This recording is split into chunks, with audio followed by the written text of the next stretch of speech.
Good morning guys, welcome to day 105। দেখতেই পারছো যে আমরা একটা ধান ক্ষেতের পাশ থেকে হেঁটে যাচ্ছি। আমি আর সাথে একটা কাজিন আছে আমার। এখান থেকে মূলত উত্তর বিলে যাওয়া যায়, মানে একটা রাস্তা। উত্তর বিল হচ্ছে অনেক বড় একটা বিল, একদম সামনের দিকে হেঁটে গেলেই পাওয়া যাবে। তো আমাদের টার্গেট এখন উত্তর বিলে যাওয়া না, একজনের বাড়ি যাওয়া। তো এখান থেকেই যাচ্ছি হেঁটে।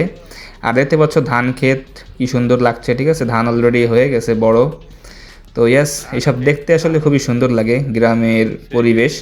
আর এখানে আগে তোমার ধান ক্ষেত ছিল না, আগে এখানে অনেক ভালো একটা খেলার জায়গা ছিল। যখন আমরা ছোট ছিলাম এখানে আমরা সবসময় ক্রিকেট খেলতে আসতাম, এখানে পুরোটা মাঠ ছিল বড়। গাইস, রাইট নাও আমরা যাচ্ছি গোপালগঞ্জের দিকে একটু কাজে। আর এখন দেখাচ্ছি গোলাবাড়িয়া নামক একটা জায়গা। এই জায়গাটায় তোমার রেল লাইন গেছে, এর জন্য তোমাদেরকে দেখাচ্ছি। জায়গাটা খুবই সুন্দর এবং আশপাশ দেখো কতটা সুন্দর ধান ক্ষেত, আর আশপাশে প্রচুর জায়গা সুন্দর দেখার মতো। তো দেখতে পাচ্ছ একটা সুন্দর পুকুর আছে এখানে। তো এই জায়গাটা যাওয়ার পথে আমার কাছে অনেক সুন্দর লাগে, তো যার জন্য এটা ক্যাপচার করলাম, তোমাদেরকে দেখাইলাম। তো সামনে ইটের ভাটা আছে, অনেক কিছুই আছে। তো সব কিছু তো দেখানো পসিবল না। পিছনে দেখো জাস্ট খালি লুকটা কতটা সুন্দর লাগে দেখতে। এখন আমরা চলে এসেছি বেদগ্রাম মোড়ে। বেদগ্রাম বাস স্ট্যান্ড সামনে আছে। তো বেদগ্রাম থেকে তোমার গোপালগঞ্জ ঢুকতে সর্বোচ্চ সময় লাগে 10 থেকে 15 মিনিট। তো আমরা এখন রাইট নাও গোপালগঞ্জে ঢুকবো না, আমরা একটু যাব ঘোনাপাড়া। তো সামনে ওটার ব্যাপারে তোমাদের সাথে কথাবার্তা বলতেছি। তো এই দেখো আশপাশের চিত্র বেদগ্রামে। বেদগ্রাম থেকে মূলত আমরা যেদিক থেকে আসলাম ওদিক থেকে তোমার বরিশাল, মাদারীপুর, আরও বিভিন্ন জায়গায় যাওয়া যায়। টুঙ্গিপাড়া আছে, ঠিক আছে, পটুয়াখালী, কুকুয়াঘাটা অনেকেই যায় এই লাইন ধরে। তো বেদগ্রাম থেকে কোটালীপাড়া যে লাইনটা চলে গেছে, এটা খুবই গুরুত্বপূর্ণ একটা লেন বলা যায়। আর ওই যে সামনে দেখতে পাচ্ছ, ওই যে সামনে আমি ফোকাস করেছি ওই দিক থেকে তোমার ঢাকা যায়, ঢাকার লাইন ওইটা। আর বাম এই যে রাস্তাটা, এটা হচ্ছে তোমার খুলনা যাওয়ার পথ। এখান থেকেই মূলত আমি খুলনায় থেকে যাওয়া আসা করি। আর সোজা হচ্ছে তোমার ঢাকা চলে গেছে।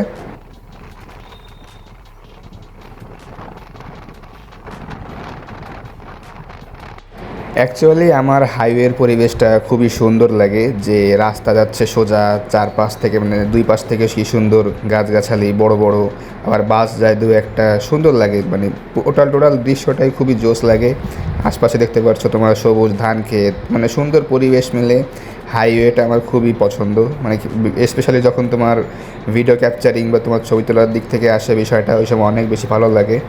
তো সেই জন্যই তোমার এখন নিরিবিলি আছে। তাছাড়া যদি তোমার বাইক রাইডে যাচ্ছি, তো সব মিলে মানে বাইকটা খুবই জোস। বাসেও আমি খুবই এনজয় করি যখন বাসে যাতায়াত করি, বাট বাইকের ব্যাপারটাই আলাদা। ওই দেখতে পাচ্ছ দুইটা বাস ওভারটেক করছে। তো হাইওয়েতে এই জিনিসগুলো মানে অনেক সময় একটু রিস্কি হয়ে যায়, যখন তুমি একটা বাইকে আছো তোমার পাশ থেকে এরকম ওভারটেক করা হয়, তাও ব্যাপারটা অনেক সময় মানে বলা যায় না রিস্কি হয়। তো এই দেখো আমি হচ্ছে একটু ভাব নিচ্ছি, পিছন থেকে একটা বাস আসছে, তো ওটাকে চেষ্টা করছি রেকর্ড করার। ওভারটেক করে যাবে এখনই, এই যে এজন্যই ইচ্ছা করি ক্যাপচারটা করা। তো ইয়াস, দেখতে পাচ্ছ চলে গেছে এটা ওভারটেক করে। তো আমরা অলমোস্ট ঘোনাপাড়া চলে আসছি। এখানে বেশ কিছু গুরুত্বপূর্ণ অধিদপ্তর আছে, কলেজ টলেজ আছে, তো সেইগুলো তোমাদেরকে দেখাচ্ছি। সামনেই ঘোনাপাড়া, সর্বোচ্চ 2 থেকে 1 মিনিট লাগবে পৌঁছাইতে। আর এখানে বেশ কিছু সংস্থা অধিদপ্তর আছে, তো সেইগুলোই ক্যাপচার করছি। আমরা সামনে যাচ্ছি হচ্ছে আমার যে কাজিন, তার কিছু গুরুত্বপূর্ণ ইলেকট্রিক মালামাল নিয়ে আসার জন্য। তো সেখানেই যাচ্ছি মূলত। তো তোমরা অবশ্যই দেখতে পারবা সেখানে। ভিতরে রেকর্ড করবো না, বাট বাইরে থেকে যতটুকু দেখানো পসিবল সেটাই দেখাবো। তো চলে আসছি আমরা প্রায়। ঘোনাপাড়া তোমাদেরকে দেখানোর চেষ্টা করব যদি সম্ভব হয়। মনে হয় হবে না, কেননা হাতে অনেক মাল জিনিস থাকবে, তো পসিবল নাও হইতে পারে।